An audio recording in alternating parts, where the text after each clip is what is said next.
What's going on, YouTube? We're doing another mock draft for you today. We got a 10-team PPR with the 10th overall selection, right, Sam? Yep. Let me just mute that so that we don't have any feedback. But we got a 10-team PPR draft. We are going to be the 10th pick because we know how difficult those later picks are, especially in the first round. You got a long time that you're waiting between the second and the third round, and we're here to keep you guys entertained and give our thoughts and analysis on this draft. The 10th pick. What do you think of the 10th pick? The 10th is kind of a strange pick to have because all the top running backs are already gone. Probably the top two or three receivers are gone, and you're kind of in no man's land. You have to really fend for yourself. Maxton Fee, what's up, my guy? Thank you for joining the chat. We're entering the draft room as we speak. We got the 10th pick, so this might take a little while before it comes to our pick. But this is going to be a really good time. We're going to have some fun today. Yeah, so what we're thinking about in the 10th pick, I mean, you can't go wrong with wide receiver in a 10-man league, but if we do by chance get Joe Mixon, as you guys can see from the thumbnail, that is going to be our target for round one. We just believe he's just next level running back. You're getting him that late in the first round. There's a lot of value. He is we are reaching according to ADP. But I don't think it's much of a reach. It's Joe Mixon. You're not gonna go wrong here. But we'll see how the cards fold. We're gonna play the table. We're not tied down to one strategy at all. But if it's there, it's there. Yeah, especially this is PPR. So if we could get at least one wide receiver, which we should, we have two picks back to back. If we could get one wide receiver, one running back, I think we're going to be really happy with the way this draft turns out. DK, how's our day? Our day is going absolutely great. How is your day, DK? Doing good. We're doing good, and happy to see everybody tuning into this video. If you are here later on YouTube, make sure to leave a like. But if you are on the stream right now, show some love. Make sure to leave a like. Comment who we should take at the number 10th. You know we get the back-to-back in the snake draft. So comment on that round 1 to round 2 turn who you think we should be taking here. Yeah, and like I said earlier when we started off, the 10th pick, I mean, maybe the 8th or 9th are really the worst picks to have this year, but number 10 is a really interesting one because you do have that turn. You get to have two guys back-to-back and get two elite options, but then you have a long time to wait until your next pick. What just came in? What pick do you got? We got the 10th pick. The draft is starting actually in 40 seconds, so you are right in time, Frankie. We have not started drafting yet, but every pick will be available. You'll see it right here on the side on the right. As you can see right now, it's 100% empty because nobody's been selected yet, but very soon picks will start coming in, and you could keep track of all of them on the right side of the screen. So yeah, in about 20 seconds, the draft will open up and we're going to have ourselves a really good time.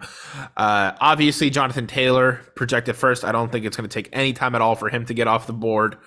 And then I'm curious, this is PPR. I'm curious to see when the wide receivers start flying off the board. What do you think, Jonathan? I wouldn't be surprised if we see Taylor, McCaffrey, Kupp, Jefferson, maybe Chase. Eckler can insert himself into the conversation because of the amount of pass catching he does create. But I would not be surprised if we saw wide receivers go really early in this draft. I'd say Cooper Kupp would go at around 3 here. Yep, there we go. But now, yeah, you see the wide receiver run, just like I said, and now this is a difficult decision that number 5 has to make. Do you want Eckler or Chase in a PPR league? Both are good options. He went with Eckler. Not surprised there. I think that's the right pick there because, yeah, receivers are a lot more valuable in PPR, but Eckler is pretty much a receiver at the running back position. He's going to be catching so many passes, and he has the rush game. That's the clear pick. I'm actually surprised he slipped as low as he did. We're actually coming up to our pick real soon. What do we think of the draft board? I mean, Dalvin Cook slipping, Alvin Kamara slipping for good purpose. All of these are good options here. Right now, we could go double wide receiver, but I'm still looking to have a bell cow running back. And by the time the draft gets to us in a 10-team league with the 10th overall pick, the next time we see another running back, it is already a and I think you're glitching here a little bit. We're gonna go with Joe Mixon for this first pick, and we got one more. And I'm looking at these receivers. We got Devonta Adams, Deebo Samuel, or Stephon Diggs. I don't think you could go wrong with any of them. But my pick here was going to be Devonta Adams. He's on a new team. He's going to have a lot of opportunity to play well. And so I'm going to go Devonta Adams here on the turn. Jonathan, you're back. I think you had some technical difficulties. We went Joe Mixon and Devonta Adams. I hope you're cool with those picks. What do you think of that? I would have maybe went DeAndre Swift with the second overall that we had. Joe Mixon is really good, but like you made a case for Eckler, DeAndre Swift is very good at catching passes out of the backfield.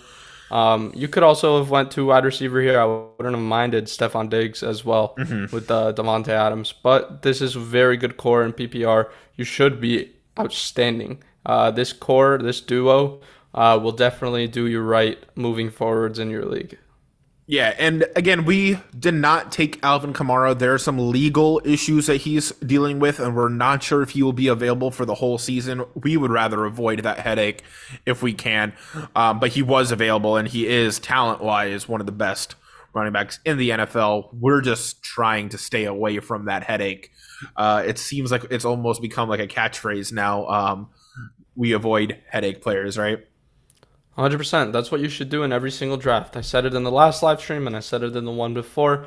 If you can avoid a player that will cause you a headache, not knowing if his, job security is there, not knowing if he's going to play every week just because he is injury prone, you should avoid those headaches at all costs. At the end of the day, you are choosing from a bunch of people, but you're stuck with one of them. So make sure the one that you take on your team won't cause problems for you in the future.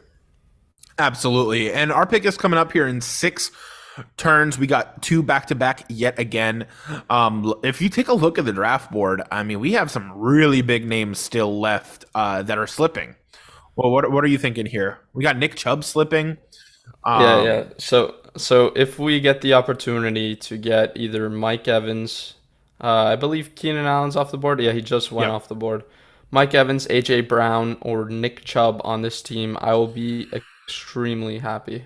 Or some combination of 2 of the 3. Oh, Nick Chubb just got off the board, so that one is no longer available. Aaron Jones is no longer available. Let's see if Mike Evans slips down to us. Cross our fingers and hope for the best. We got 2 picks remaining. Cam Akers is off the board. Aaron Jones is off the board. Come on, we got 1 pick. Can we make it one more pick for Mike Evans to slip here? And what are we taking with the second pick if Mike Evans does slip? We got back-to-back.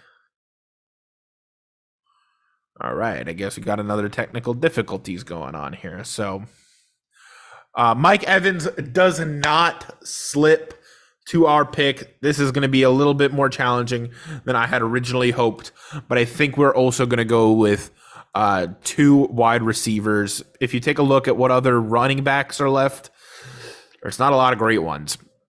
So I think I'm going to start off with A.J. Brown, and Jonathan is back so he could help out with the second pick. We went A.J. Brown because Mike Evans just barely didn't make it to us. What do you think here with the second pick on the turn?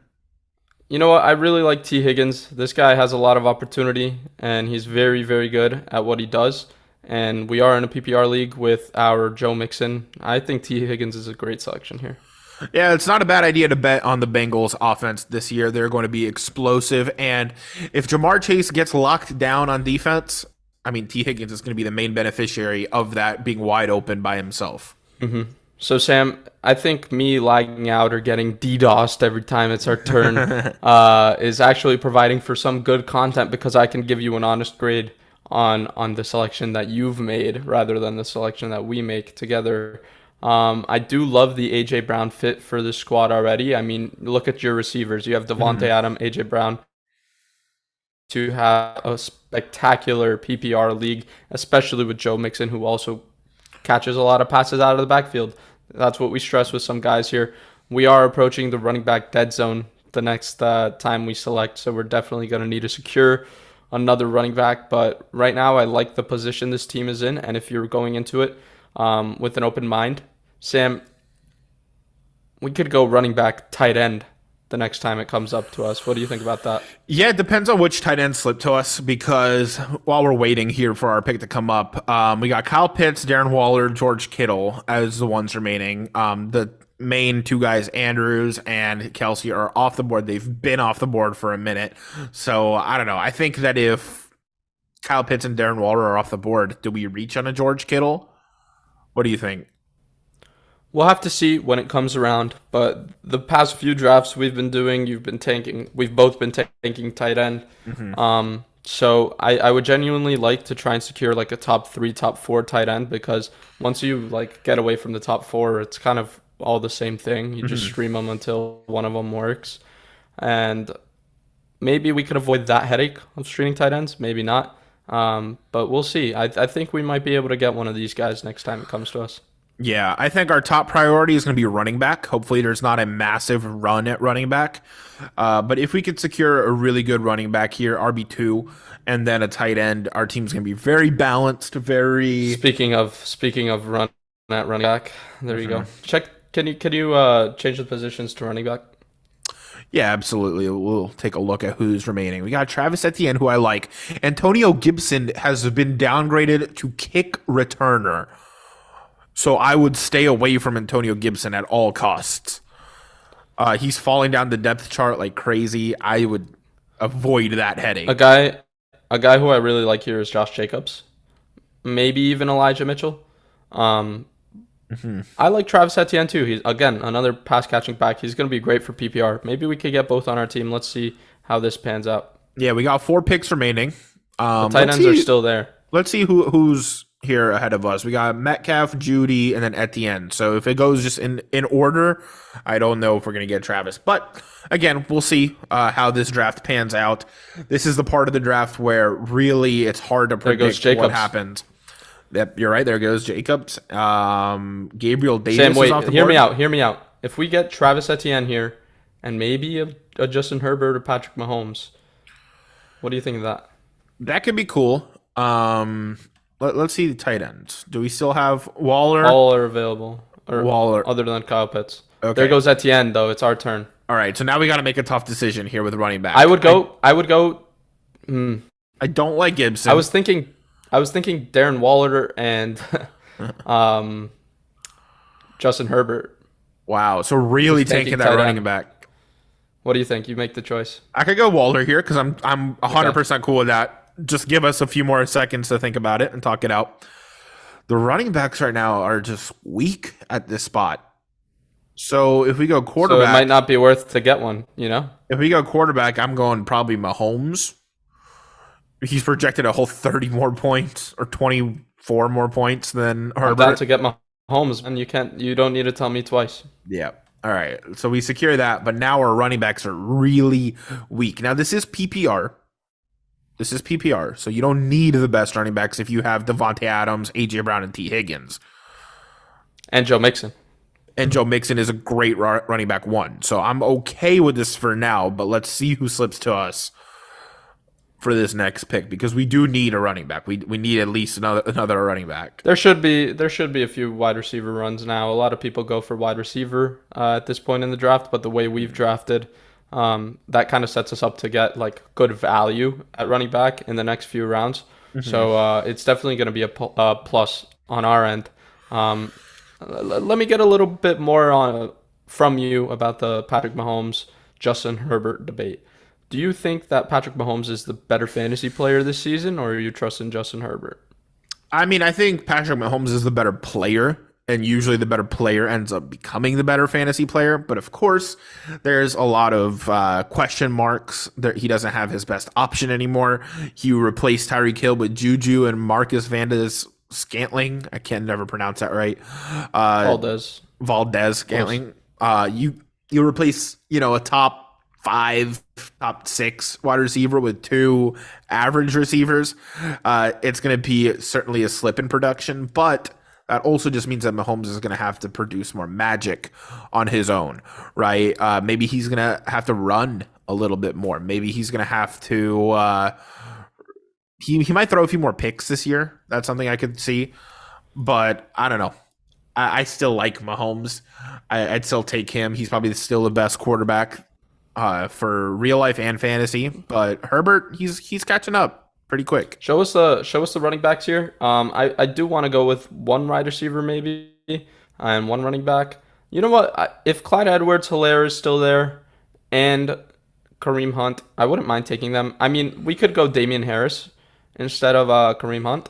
I kind of like Hunt more because this backfield, look at that. Ramondre Stevenson and Damian Harris, you don't even know which one is actually getting the runs.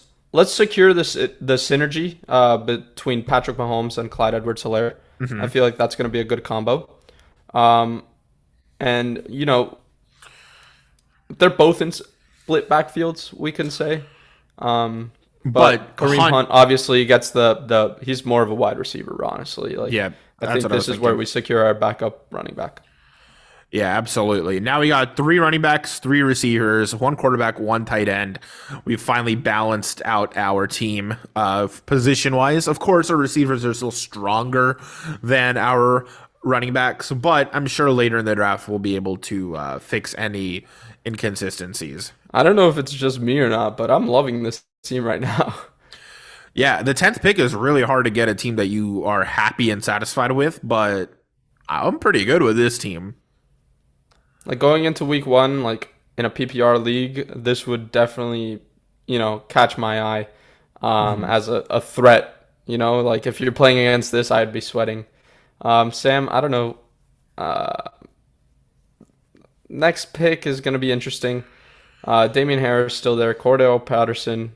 That might be a good option for us in a PPR setting. And PPR especially. Tony Pollard also. So we're going to have to see. I would like to take a receiver soon. Maybe Christian Kirk or an Alan Lazard. Sam,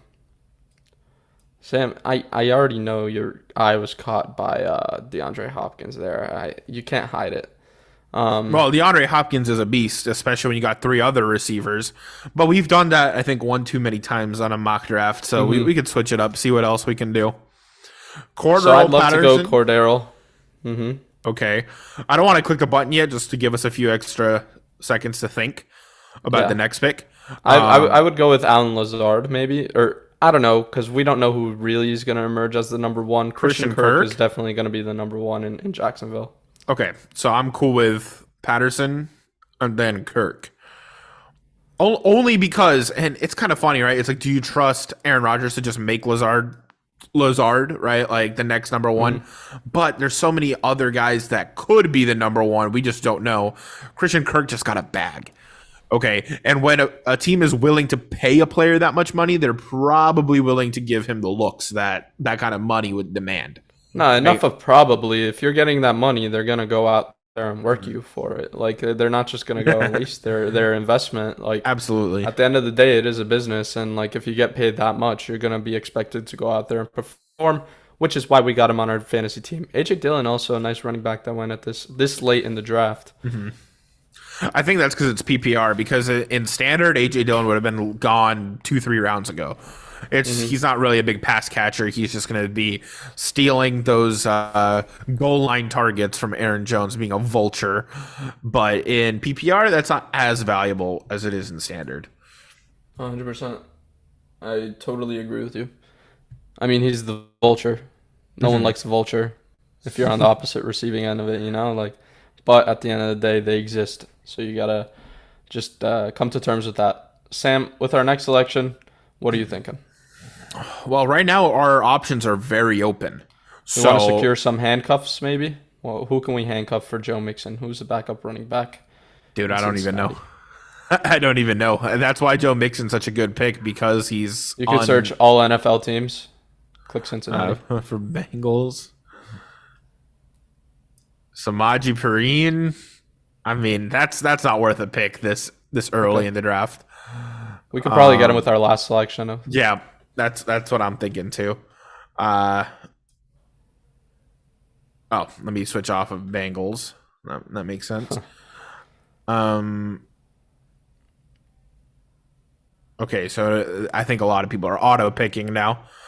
That's funny. All right, so we don't need tight end. Wait, this Damian Pierce guy is going to be really good for Houston. He's got Marlon Mack competing with him for the backfield spot, but the fresher legs always prevail. We and I could go feel like running this back, could be a good receiver. offense. We could go running back, and then I'm not opposed to Jacoby Myers or Valdez Scantling. Which one do you like better? Um, Or someone else altogether? Kenny Galladay, Jacoby Myers could emerge as the wide receiver one in this offense, so I would go with that upside with my selection. All right. Just personally speaking. Then you say it, and it's done. We got Jacoby Myers. We got 2 bench spots, a defense, and a kicker remaining. And so many people in this draft are auto picking now, so we're going to be on our pick in no time at all. Is it worth going for a backup tight end or quarterback with one of these picks? You let me know. I'm kind of looking at Jarvis Landry here. And we can also go Trevor Lawrence to maybe get that synergy with Christian Kirk down the line. I feel like those two are safe selections, and then we can worry about our defense and kicker next round. Okay. I'm perfectly cool with Jarvis Landry. And do you want Trevor Lawrence or Tua or Fields? Do either of those guys I would go catch your Trevor eye? Lawrence. I would go Trevor Lawrence out of the bunch. I just feel like he's going to take that next step his sophomore year, and I mean, we have Patrick Mahomes. We're not going to necessarily use him, so I would take that upside potential bet rather than just a safer play when looking at your backup QB when you have Mahomes. So I'll pick him up, but I'm just going to give the argument for Tua. It's Tua's offense is going to be so much better. Like any direction he throws it to, you have an elite skill guy to catch the ball. Whether it's Tyreek Hill, Jalen Waddle, Gesicki's pretty good, and the O-line is a little better now than it was before. But yeah, again, we got Mahomes. The talent is undisputed with Trevor Lawrence, and if he takes that next step, you want to invest in that next step also. Mm-hmm. So it's more of a gamble, but you could take the gamble when you have Mahomes.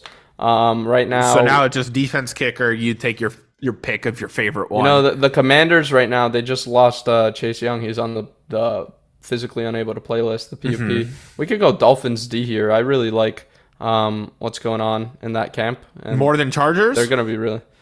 We've taken Chargers in every mock draft, so, I mean, we could switch it up just a little bit for switching up sake, but we have to go with Harrison Butker if we've got Patrick Mahomes and Clyde Edwards-Helaire. You just want all of that points coming your way. And that's our draft. We're going to show you guys the breakdown in just a moment when it officially finishes. But, Sam, if you were to give this draft an overall grade, what would you consider giving it? I'd say this is maybe B+, A-. A few picks didn't go quite the way we wanted it to. There was a few times where the guy we wanted was taken right before our pick, and we had to scramble and make our own selection. But I don't think you could go wrong, especially with the 10th pick. This is probably the hardest pick in the draft this year if you're in a 10-man league. But I think we did a good job. Let's just break down our selections in order one more time for anyone that is just tuning in. We went Mixon and Adams with our first 2 picks. Again, we have back-to-back picks. It's a 10-man league.